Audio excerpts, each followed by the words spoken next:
If you're a teacher, you are going to love today's episode. I'm Gale Bates, and welcome back to my Entrepreneurs Who Work From Home video series. And in this series, I interview inspiring entrepreneurs from around the world who, just like you, are building their businesses one day at a time. So if you have a minute, go back and watch some of the other interviews from entrepreneurs from all different areas of the world. I think you'll love it. Now, before we dive in, be sure to hit the subscribe button and tap the notification bell so you never miss an episode, especially if you're looking for real-life strategies from other fellow entrepreneurs. Well, today's guest is Ashley Mikkelsen, who is a former teacher who has turned her passion into a thriving business supporting secondary Spanish teachers.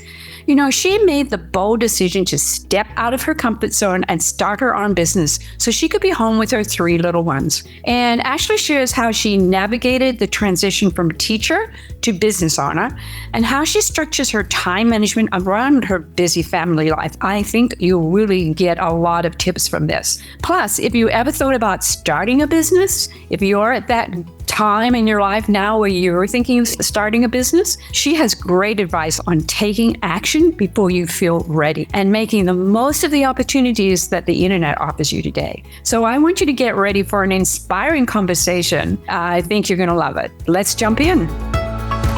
Well, good morning, Ashley. How are you today? It's lovely to have you on my Entrepreneurs Who Work From Home series. Good morning. It feels kind of silly. Time zones are so weird to me. I know that the whole world revolves around them, but it's been almost a whole day over here.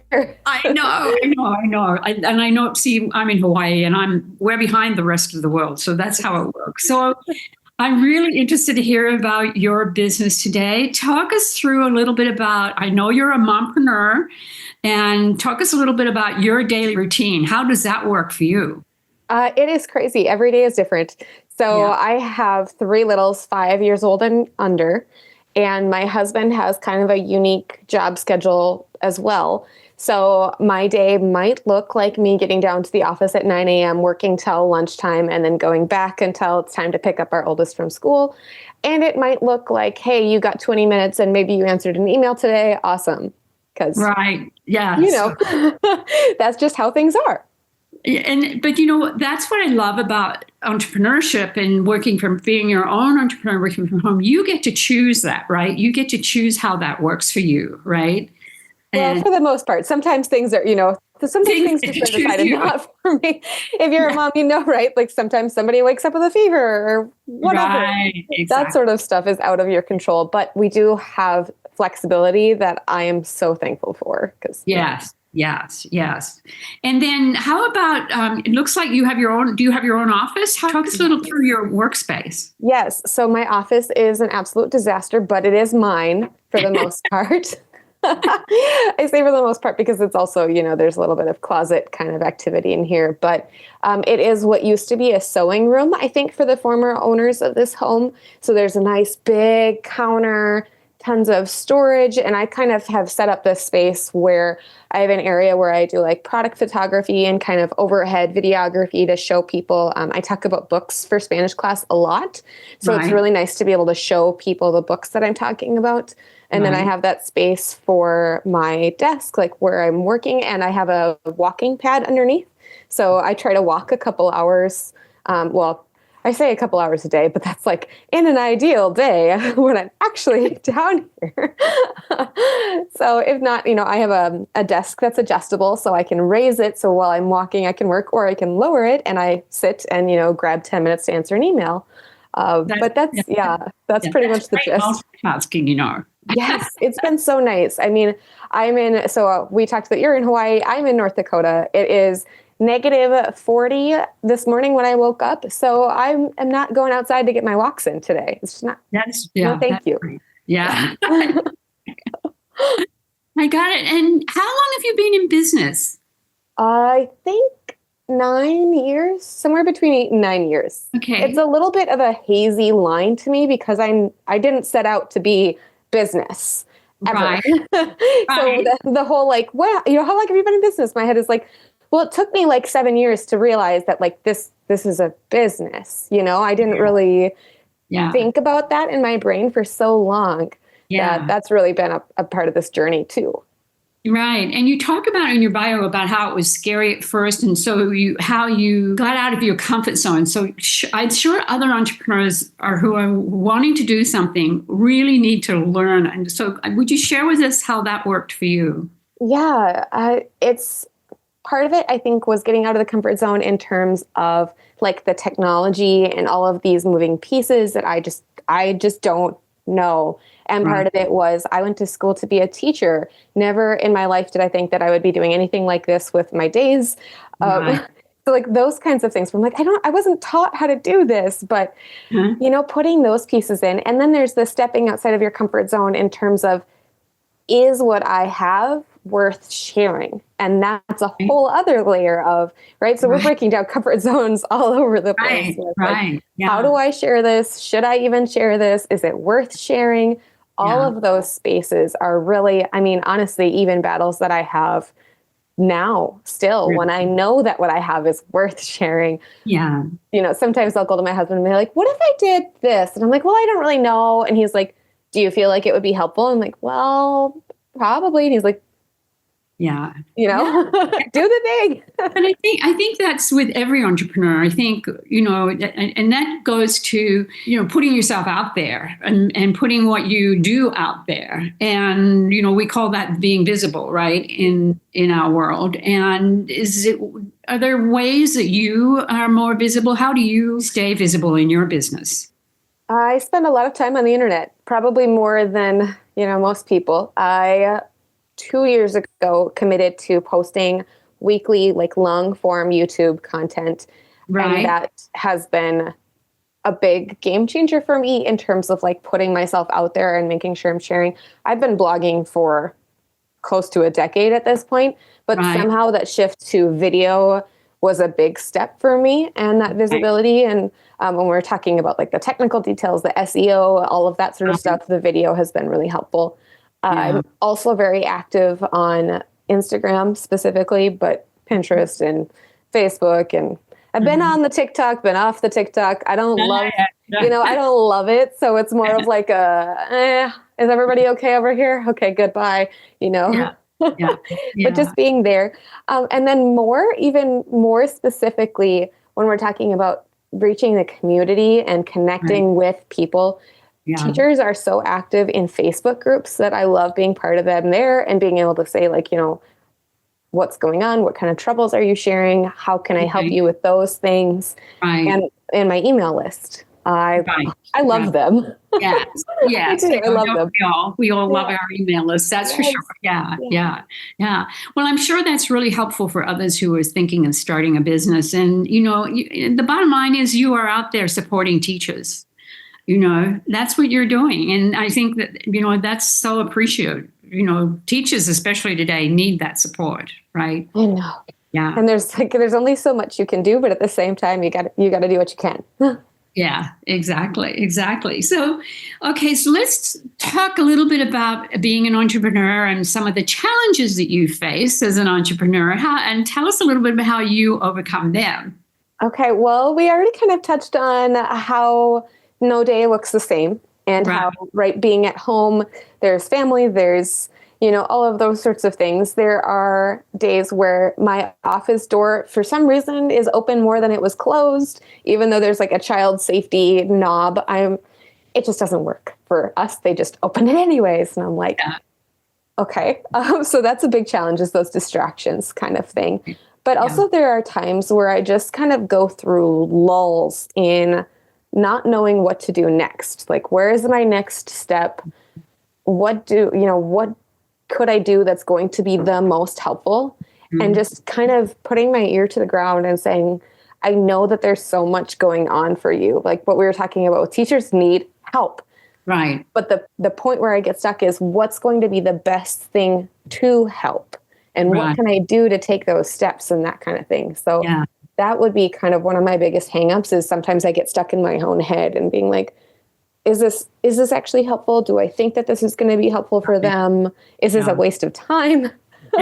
you know, Yeah. that Yeah. and putting aside that hang up and just doing the work, and Yeah. then, hearing the response. Like, is this something that, you could see more Yeah. of, or Yeah. that kind of thing. And what specifically do you think your teachers need more than anything that you help them with? Like you do worksheets and games and all of those things that are helpful for them. What do you think they need more support with?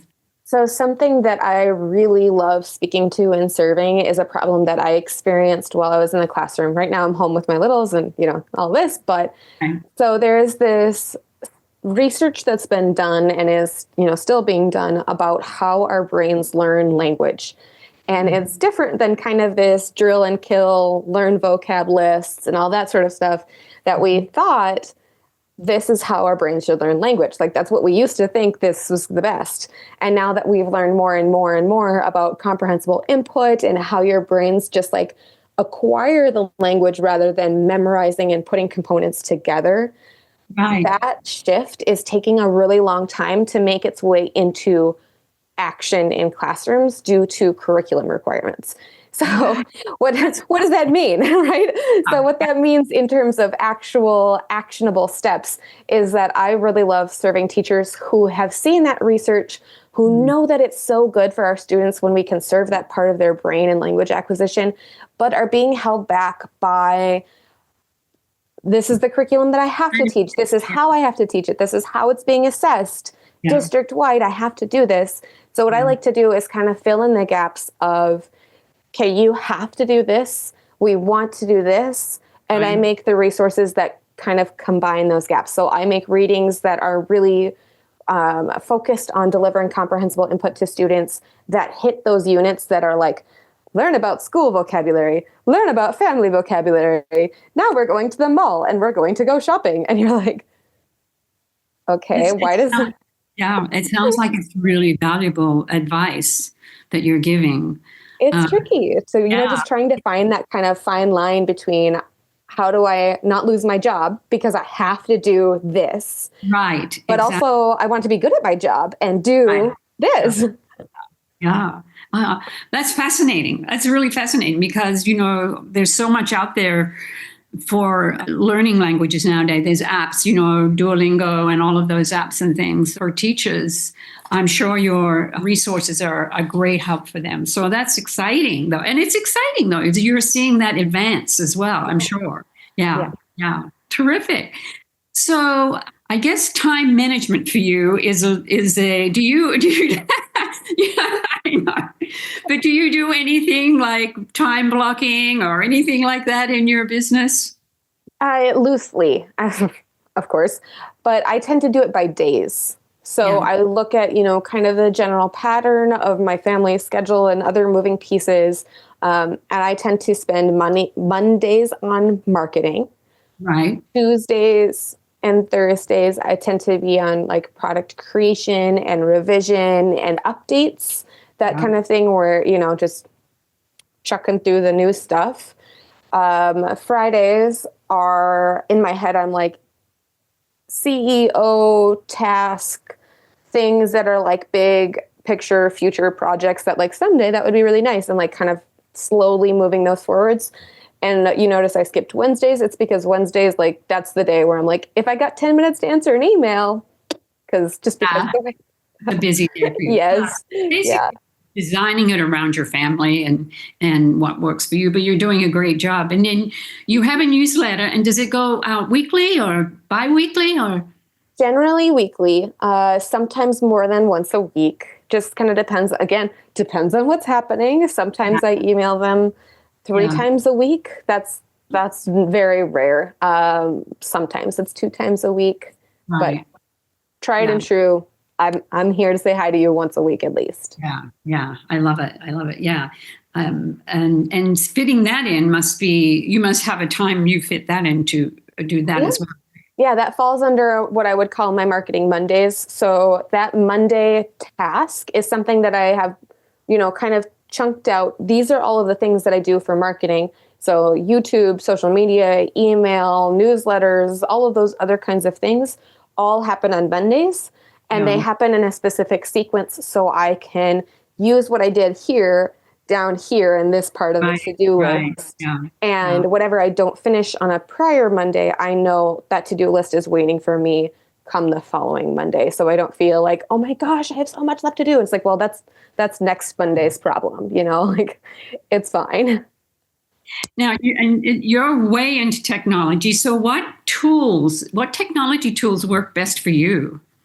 I love Asana. I use that for that system that I was discussing is, this is my things to do here, here, here. That really helps me stay on track because I have found otherwise I get sucked into a project and I wind up spending all this time on it. And then I'm like, oh, I've neglected all these other things that my business really needs me to take care of, or I forgot to answer emails, or, even just simple things like I used to sit down at the beginning of my day and answer all of my emails that came in, from overnight.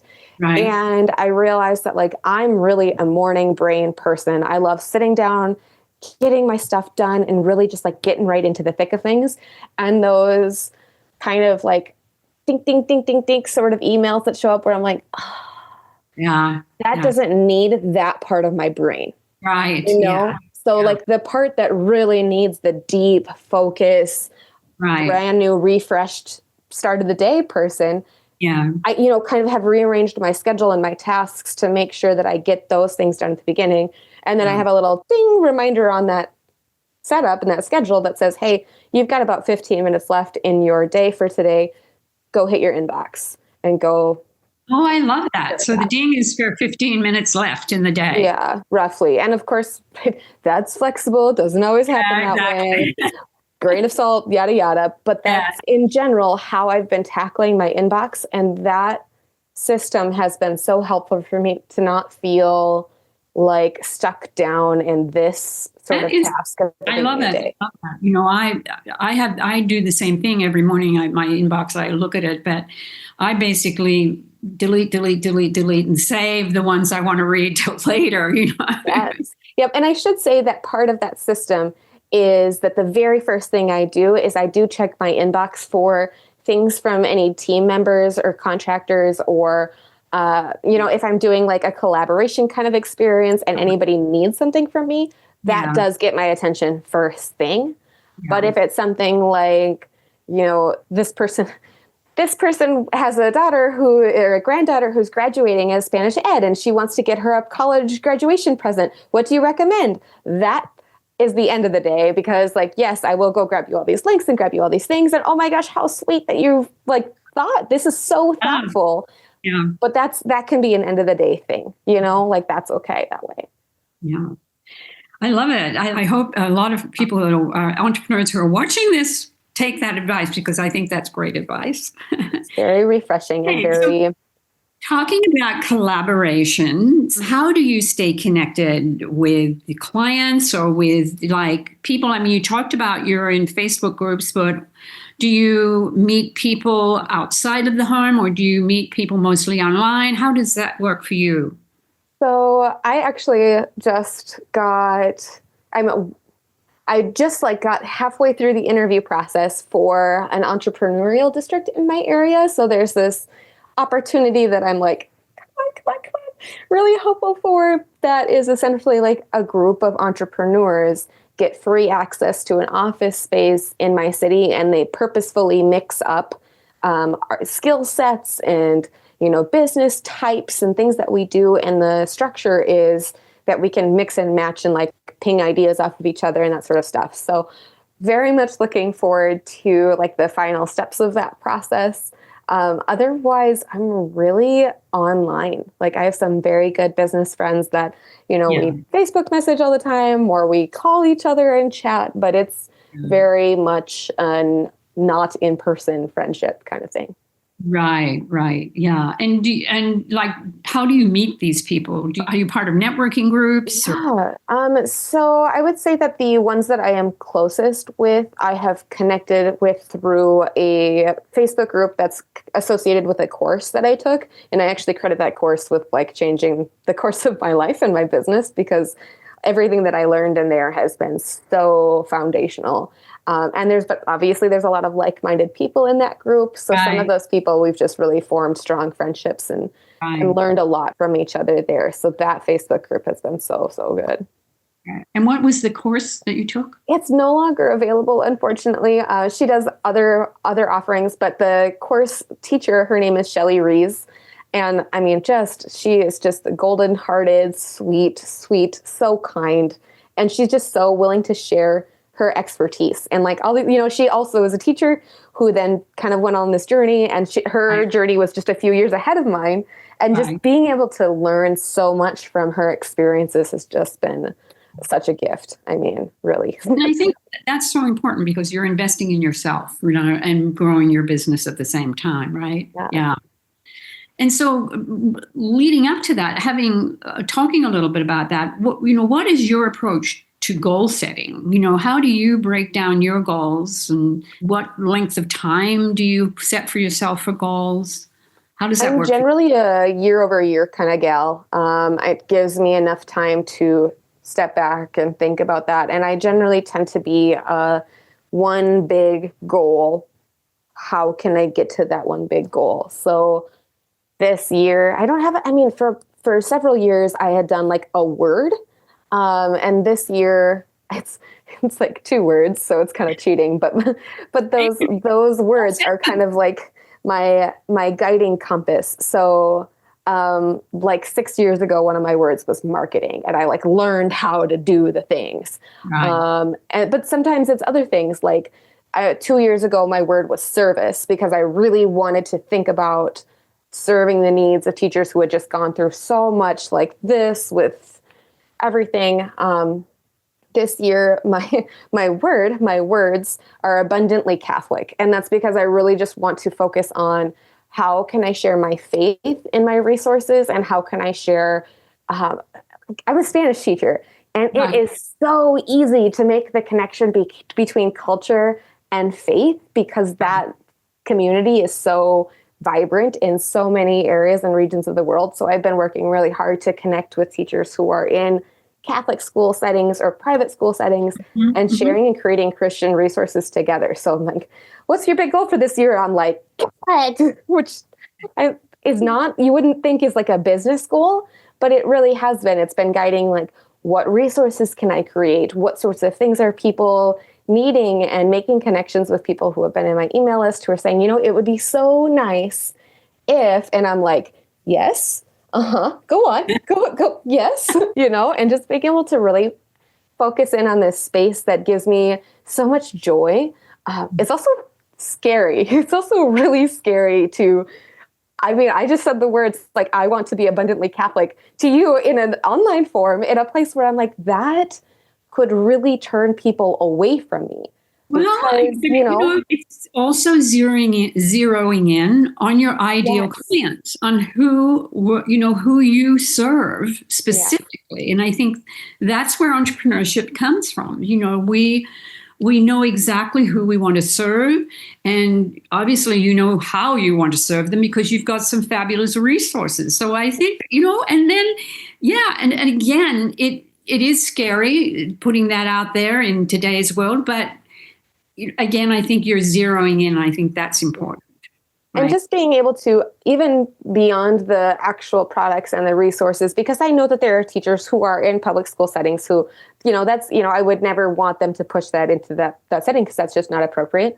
But even opening up that door of, I want them to know, like, I have been praying for you for years. If you have been with me, like, I pray for you when I see you in my followers, or when you make a comment, or, I try and do prayer request threads. But I want to just make sure that they know that I'm here for you, for supporting you in like the practical resources that are going to save you time and energy and like that sort of thing when you're drowning.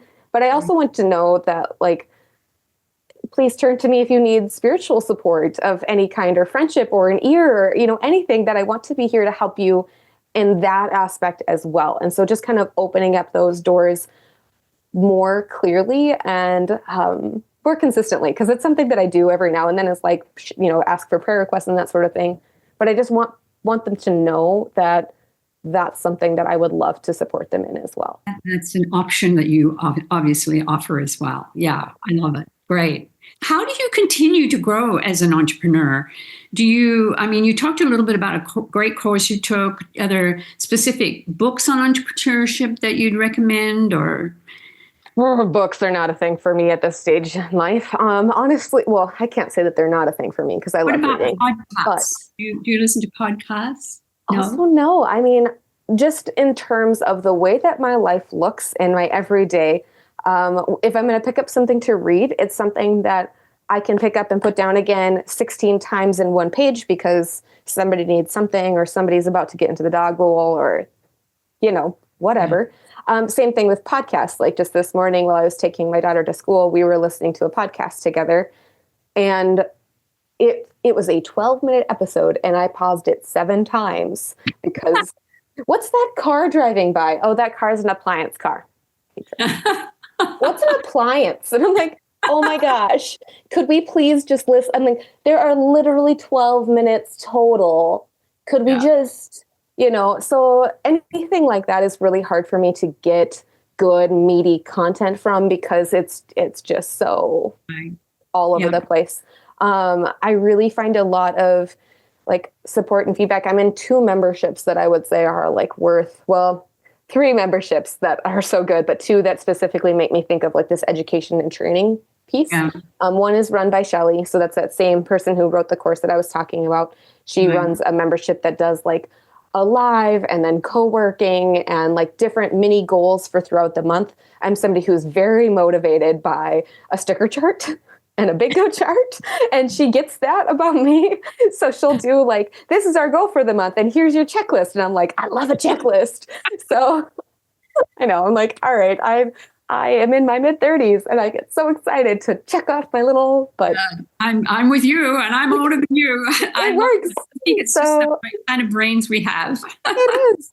And then I'm also part of a membership that is all about data and analyzing your data and using that to streamline your business. And That's very techy. yes. And it's just like this perfect marriage, literally marriage, because the husband is a data and analyst person, and the wife is a teacher who also runs a teacher business. Wow. And so Yeah. he was looking at this stuff and was like, we can, and he together they put together this thing, and now they help us learn how to use data in our own teaching businesses. And so that has been just so out of my depth in so many ways. I'll watch the videos and I'm like taking copious amounts of notes because I know otherwise my brain goes, huh? And then just kind of fogs. Yeah.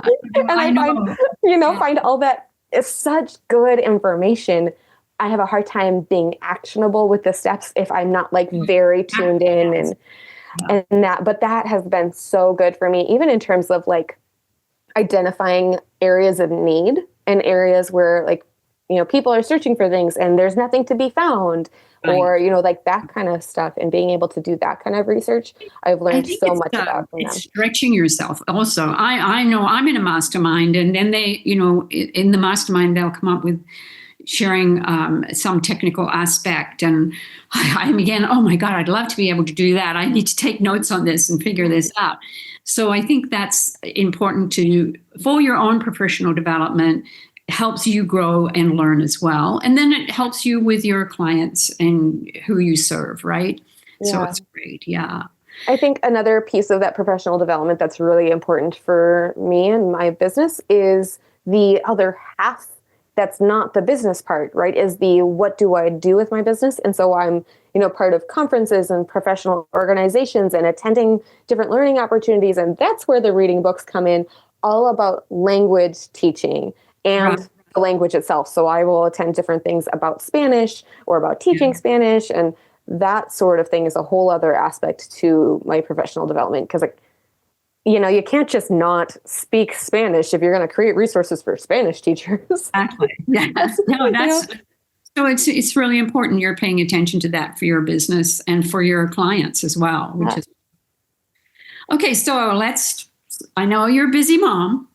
And I know you have your little walking pad and you do your walking, but what else do you do for self-care for you? Well, it sounds like, not for me, but it really is. We have turned our garage into like a home gym setup. And I am so thankful that we made that decision when we first moved when we first purchased our house. We were like, what are we going to do here? And we decided to quit our gym memberships and take that and invest it into equipment and really build up that space. And that was before we had our oldest. And I'm so, so grateful we did, because that was, I mean, other than the fact that that was the same year the pandemic happened and everything shut down, he had to be at home, whatever. I didn't know before I had kids how easy it was for me to just leave the house and go do a workout, Right. So now being able to be like, okay, everybody, we're going to the garage, and just like rallying the troops out there. And I lift weights out there. I do. I have the girls out there with me where, and it could be any range of us. It could be all 5 of us and the dog. It could be just me and a couple of them. It could be, any sort of mix and match.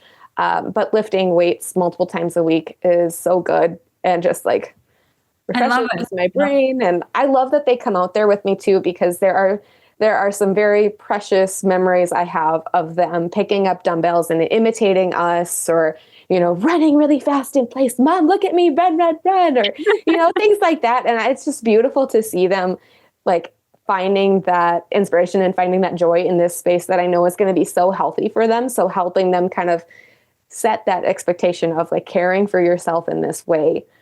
It's been so fun to do as a family, even though sometimes, and again, realistic reality, not all rose colored glasses. There have been times where it's like, you need to sit down or you're going to lose a finger, or you need to sit down or you're going to get hit with the dumbbell because you're not paying attention. Like, your eyes are in front and they're open, but like, you're not, because toddlers. So just for people who are listening who are like, wow, she gets to go to the gym with her. No, sometimes there are days where you're like, but it's, for the most part, it's really great.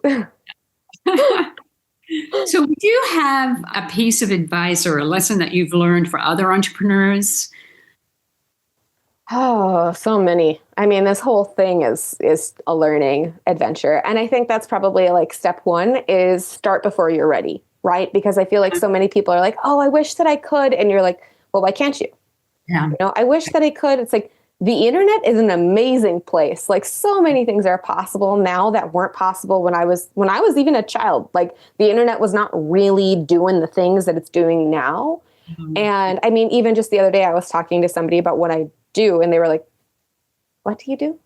And I ran through it again, and they were like, I'm sorry, I just don't understand. And I'm like, it's because it's very unique. It's very different. Some people have not heard of this style of business at all. Yeah. And so the whole, if you're waiting till everything is in place before you start putting yourself out there, you're going to be waiting forever. Just, I think you that would be such great advice for those who are thinking of starting a business, or even those who are in business. Keep doing what you're doing. Keep putting yourself out there, right? And doing, and as you said, get it done, basically. Right. Like a couple of years ago, like I was saying, a couple of years ago, I started YouTube, and I was like, Googling YouTube setups. And I finally just was like, you know what? And I set up my phone sideways on a coffee cup, and I just started talking at it. No mic, no lights, no nothing, because I'm not going to spend $400 on this part of my business that might be terrible and might, whatever. So, and that's been just fine. Even though I look back at those old videos and sometimes I'm like, oh, that editing is awful. Like, what did you do? I'll look back at those videos. Don't worry. But I got started and I learned along the way. And even those old videos are still helping people because they still get found. They still get comments shared, whatever. I know that even though they weren't this beautiful production value, somebody is able to find value out of it. Yeah. So, which is the whole point. Yeah. So that kind of leads me into telling us more about who your client is and who you serve and where people can connect with you and what resources you offer. And we're going to put all of that in the description below. Okay. Sure. So we kind of touched on this a little bit, but the quick snippet here is that I create resources to support secondary Spanish teachers, specifically secondary Spanish teachers who are working with lower novice levels like Spanish 1, Spanish 2, 1A, 1B, that kind of thing, exploratory Spanish. But I really love creating resources that are supporting you in your comprehensible input journey in terms of how can you offer that to your students? How can you try out different strategies that might feel scary to you as you're, first hearing about this? what can you do with that? I have tons of tutorials and walkthroughs and step-by-steps for you on my YouTube channel, which is Señorita Spanish. But also, I know that not everybody is a video watcher. Like I was saying, I can't listen to anything without needing to pause it 17 times, and it drives me crazy. So I do also blog over at señoritaspanish.com, and that is another option that you won't ever have to pause for children, interrupting you. You can just keep scrolling while everything is happening. Great. Well, we will put all of that description. I mean, you offer, I think you have such valuable resources in today's world for teachers who are struggling with, as you said, the guidelines of what they have to teach and then what they can also offer. And, we all know the best teachers are those that do go on above and beyond, which most teachers do. I always say it's probably the least professional area where they're not appreciated as much as they should be, right? Mm-hmm. But anyway, we will be putting all of that information that you support them in the description below. So thank you so much for being on today. I know there are entrepreneurs that are out there that are going to get a lot of value from this. That's good. I'm glad. I hope that there's even just like one or two little nuggets that they go, oh. Well, are you ready to step out of your comfort zone like Ashley? Like she says, start before you're ready and stop asking yourself, I wish I could, instead of asking yourself, why can't I? Because there are so many possibilities available on the internet today. I really loved how Ashley includes her kids in her self-care workout. I could just picture her lifting those weights with 3 little munchkins playing in that home gym of hers. And if you're a teacher, especially a Spanish teacher, you will want to check out Ashley's YouTube channel and her website that is full of incredible, valuable resources, and it's all in the description below. There are so many valuable insights in this interview. Even if you're not a Spanish teacher, you can learn from Ashley about just being an entrepreneur, running your business from home. What did you find most interesting from this interview? Mention it in the comments below. And don't forget to subscribe for my next interview coming soon.